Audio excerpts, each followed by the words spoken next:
6h24 sur Europe 1. Tout de suite, la question santé avec le docteur Lemoine. Comme promis, notre médecin va maintenant aborder un sujet hautement sensible. Le matin ou le soir, faut-il être plutôt bain ou plutôt douche ?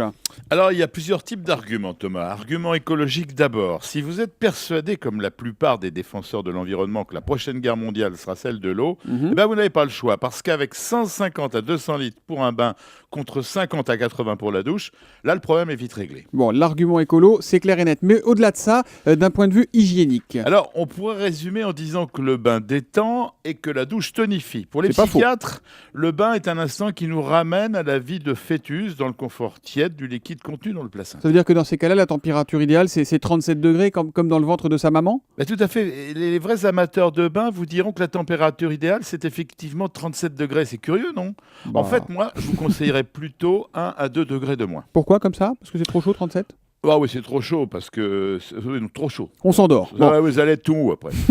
Quels sont les autres conseils que vous nous donnez avant de plonger, Jean-François ? Bah, justement, pas plus d'un bain par jour et d'une durée ne dépassant pas 20 minutes. Au-delà, c'est votre peau qui pourrait en souffrir. Elle sera moins tonique. Bon, alors là, la douche marque un point du coup, Oui. parce que cet inconvénient-là, Oui. on ne l'a pas avec une douche expédiée en 3 minutes. Oui, en effet, ça ne va pas dépasser quelques minutes, car à la différence du bain, Thomas, il est difficile théoriquement d'y faire autre chose que de se laver. C'est sûr. Les tout-petits aiment bien en général le cérémonial du bain, Jean-François, ça les amuse. À quel moment il faut leur suggérer que peut-être on va passer à la douche, ça va aller plus vite, ça va être différent ? C'est vrai que les mamans ont de la peine à décider du moment de prendre la décision de ne plus laver leurs enfants, mais il faut qu'elles se rassurent. Hein. C'est toujours lui qui décide.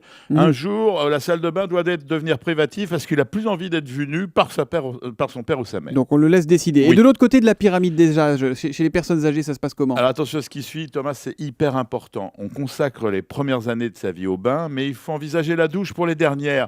L'entrée et la sortie de la baignoire, c'est souvent le lieu des chutes graves. oui. La fracture du col du fémur. La décision de transformer sa baignoire en une grande douche où on peut se tenir grâce à des barres et s'asseoir sur un tabouret, c'est une décision trop tardive des couples âgés. Méditez cela et n'attendez pas pour faire les travaux. Bon, bain ou douche, peu importe d'ailleurs, l'essentiel, Jean-François, on est d'accord, c'est de se laver tous les jours, ce que font, paraît-il, 2 Français sur 3.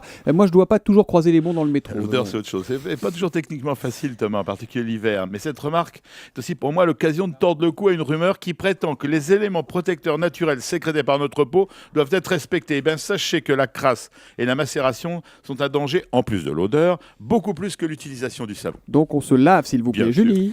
Alors, en cas de fièvre, on conseille de donner un bain frais aux petits-enfants pour leur éviter les médicaments. C'est bien ou pas, Vous ça ? avez bien fait, Julie. Vous pouvez utiliser le bain, mais en respectant une règle simple. La température de l'eau ne doit pas être inférieure à 2 degrés de celle de l'enfant. Il a 40, il faut le mettre l'eau à 38. Les bains froids sont déconseillés. Ah, Et d'accord. ce bain ne doit pas durer plus de 10 minutes. Et vous pouvez laisser l'enfant sécher sur une serviette sans le frictionner.